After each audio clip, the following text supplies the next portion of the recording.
Hi friends, আসসালামু আলাইকুম। আপনারা সব কেমন আছেন? আশা করি ভালো আছে। ফ্লেভারস বাই সাইমা কিচেনে আপনাদের সবাইকে স্বাগত জানাই। চলুন আজকে একটা নিউ রেসিপি নিয়ে এসেছি। আমাদের লাঞ্চের জন্য বানিয়েছিলাম, ভাবলাম আমার অল ফ্রেন্ডসের সাথে শেয়ার করি। পুঁই শাক দিয়ে ডাল ইউনিক তরিকে সে করেছি। চলো এরকম ভাবে করলাম, আপনাদের সাথে শেয়ার করি। ভালো লাগলে আমার পেজটাকে ফলো করে রেখো।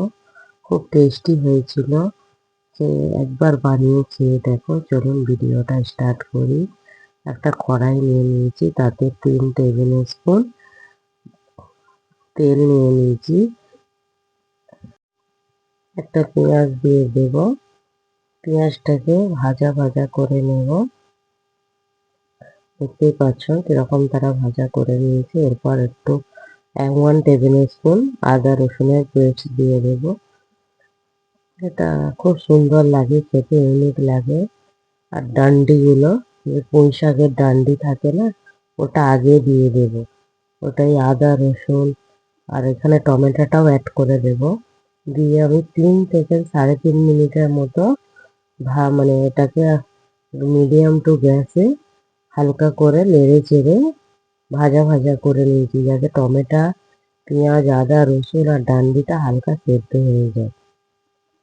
এরকম ভাবে ভাজা ভাজা করে নিয়ে এবার কিছু মশলা অ্যাড করে দেব। পরিমাণ মতো নুন, টেস্ট অনুসারে 1.5 টেবিল স্পুন হলদি, আর 2 টেবিল স্পুন কাশ্মীরি লঙ্কার গুঁড়ো। আমরা একটু লাল লাল ঝাল ঝাল খাই, সেই জন্য একটু ঝাল দেবে, এটা কাশ্মীরি লঙ্কার গুঁড়ো দিয়েছি। তারপরে 1 টেবিল স্পুন ধনের গুঁড়ো আর 1 টেবিল স্পুন জিরের গুঁড়ো দেব, লাস্টে দেব, এটা অ্যাড করব। চলো এটাকে একটু হালকা করে পানি দিয়ে তার সাথে ডালটাও অ্যাড করে দিলাম। এইটাই মেন এই রেসিপি। মুসুর ডাল আমি 10-15 মিনিট ভিজিয়ে রেখে দিয়েছিলাম। সেটাকে ভালো করে ধুয়ে এই পানি আর এই মুসুর ডালটা একসাথে দিয়ে একটু ভালো করে কায়া কায়া মশলাটা যতক্ষণ না তেল ছাড়ে, দেখতেই পাচ্ছ এরকম তারা তেল ছাড়বে, তো সেই হিসাবে নাড়াচাড়া করতে থাকতে হবে। এখানে টমেটো, পেঁয়াজ আর যে ওইটা ডান্ডিটাও বেশিরভাগ কুক হয়ে যাবে। তারপরে এবার পানি অ্যাড করে দেব, কিন্তু পানি অ্যাড করার আগে পাতাটা অ্যাড করে দেব।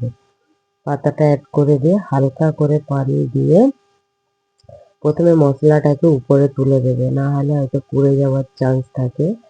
পাতা থেকেও পানি ছাড়বে, তবু আমি হালকা করে পানি দিয়ে দিয়েছি, যাতে পানিটার জন্য পুঁই শাকের পাতাটা ভালো করে ভেজে যায়, ভেজে গিয়ে একসাথে হয়ে যায়। এখানে আমি একটু ঢাকা দিয়ে ভেজিয়ে নিয়েছি। এরকম ভাবে ভেজে যাবে, তারপরে হালকা করে নাড়াচাড়া করে নিয়ে যতটা পরিমাণ মতো মানে ডাল সবকিছু সেদ্ধ হবে সেই হিসাবে আমি পানিটা অ্যাড করে দেব। এরকম তারা পানি দেবেন যাতে পুরো সবকিছু সেদ্ধ হয়ে যায় আর টেস্টটা পানির উপরেই চলে আসে, মানে মাখা মাখা একটু টাইপের হবে। এই সময় নুনটা আমি চেখে নেব। নুনটা হালকা কমই লাগছে, সেই জন্য একটু দিয়ে দেব। দিয়ে দেখতেই পাচ্ছ এরকম পজিশনে চলে আসবে। ঢাকা দিয়ে ফুটিয়ে দিয়ে এই জিরের গুঁড়ো অ্যাড করে দিলাম। দিয়ে আমাদের পুঁই শাকের ডাল রেসিপি রেডি হয়ে গেছে। আপনাদের কেমন লাগলো প্লিজ কমেন্ট করো। ভালো লাগলে আমার পেজটাকে সাবস্ক্রাইব করো, আর যদি ফেসবুকে দেখছো তাহলে ফলো করো। Okay bye, thank you all friends, আল্লাহ হাফেজ, বাই।